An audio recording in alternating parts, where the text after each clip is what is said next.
সঁচাকৈ জুবিন গাৰ্গৰ ৰহস্যজনক মৃত্যুৰ তদন্ত হ'বনে? যিসকলে তদন্ত দাবী কৰিছে, ন্যায় বিচাৰিছে, তেওঁলোকক NSA লগাই দিয়া হৈছে, পুলিচৰ দ্বাৰা অত্যাচাৰ কৰা হৈছে আৰু ভয় ভাবুকি দিয়া হৈছে। হয়, এই প্ৰশ্ন এইটো কাৰণেই অৱকাশ হৈছে যে আপোনালোকে চাওক, মুখ্যমন্ত্ৰীগৰাকীৰ আজি কিছুদিনৰ পৰা তেওঁ বক্তব্যবোৰ শুনিলে এনেকুৱা লাগে যে মুখ্যমন্ত্ৰীজনে অসমত এখন নাট্যবাদ চলাব খুজিছে, ফেচিষ্ট শাসন চলাব খুজিছে আৰু যিসকলে আমাৰ প্ৰাণৰো আপোন শিল্পী জুবিন গাৰ্গৰ ৰহস্যজনক মৃত্যুৰ তদন্ত বিচাৰিছে, তেখেতলোকক NSA লগাইছে, তেখেতলোকক গ্ৰেপ্তাৰ কৰিছে, থানাত বহুৱাই থৈছে, তেখেতলোকক ভয় ভাবুকি দিয়া হৈছে যাতে কোনো মুখ নুখুলে, কোনো মাত নামাতে, এনেকুৱা ধৰণৰ কাৰবাৰবোৰ চলি আছে।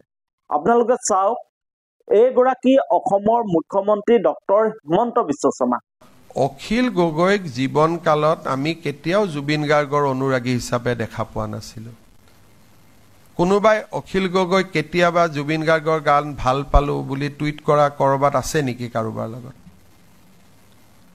কেতিয়াবা অখিল গগৈয়ে জুবিন গাৰ্গৰ ফাংচন শুনিব যোৱা কিবা ৰেকৰ্ড আছে নেকি?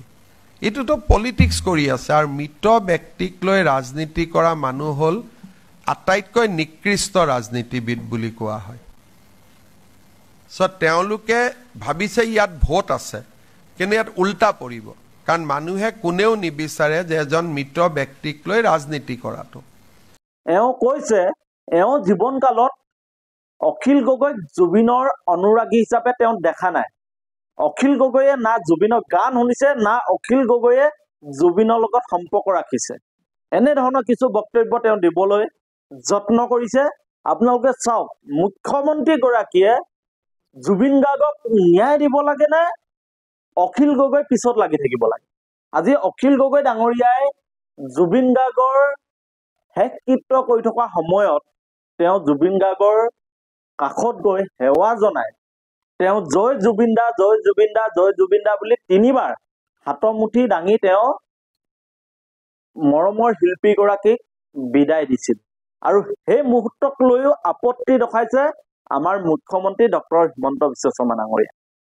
আপোনালোকে চাওক, মুখ্যমন্ত্ৰী এগৰাকীয়ে কেনেকৈ বক্তব্য ৰাখিছে, তেওঁ আপত্তিবোৰ ক'ত?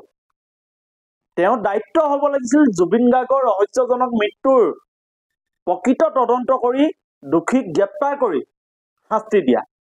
কেৱল এতিয়া অভিযুক্ত 2জনমানক গ্ৰেপ্তাৰ কৰিলেই জুবিন গাৰ্গে যে ন্যায় পাব, এই কথা আমি নাভাবো। জুবিন গাৰ্গৰ ৰহস্যজনক মৃত্যুৰ লগত কোনোবাই যদি 1% জড়িত আছিল, তেওঁ হাৰি যাব নালাগে, এই কথা স্পষ্ট। গতিকে মুখ্যমন্ত্ৰীগৰাকীয়ে বেবেই বাং কথা কোৱা বন্ধ কৰক, অখিল গগৈক অকাৰণতে টাৰ্গেট কৰা বন্ধ কৰক।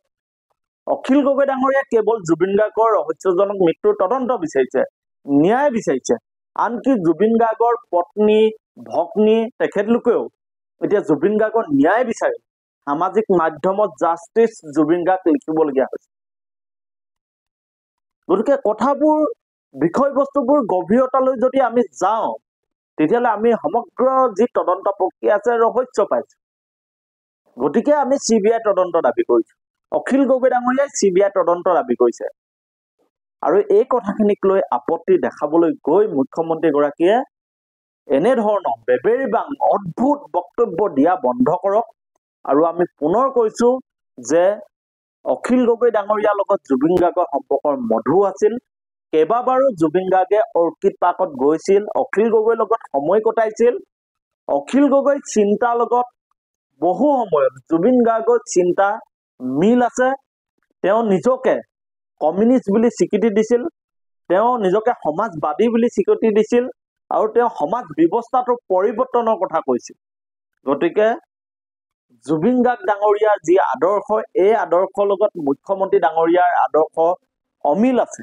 আৰু সেইটো কাৰণে হয়তো জুবিন গাৰ্গ ডাঙৰীয়াক ন্যায় দিয়া ক্ষেত্ৰত মুখ্যমন্ত্ৰীগৰাকীয়ে কিছু কৃপণালি কৰা আমি দেখিবলৈ পাইছো। নথবা এই সমগ্ৰ যি জুবিন গাৰ্গৰ ৰহস্যজনক মৃত্যুৰ ঘটনা, ইয়াৰ আৰু ৰহস্য আছে। এই বিষয়বোৰ ফাদিল হোৱাৰ ভয়ত মুখ্যমন্ত্ৰী ডাঙৰীয়াই ঘটনাটো সঠিক ৰূপত লৈ যোৱাত আমি ভাবো কি প্ৰণালী কৰিছে। গতিকে এনেধৰণৰ বক্তব্য অখিল গগৈ ডাঙৰীয়া টাৰ্গেট এই বিষয়বস্তুবোৰ আমি দেখিবলৈ পাইছো।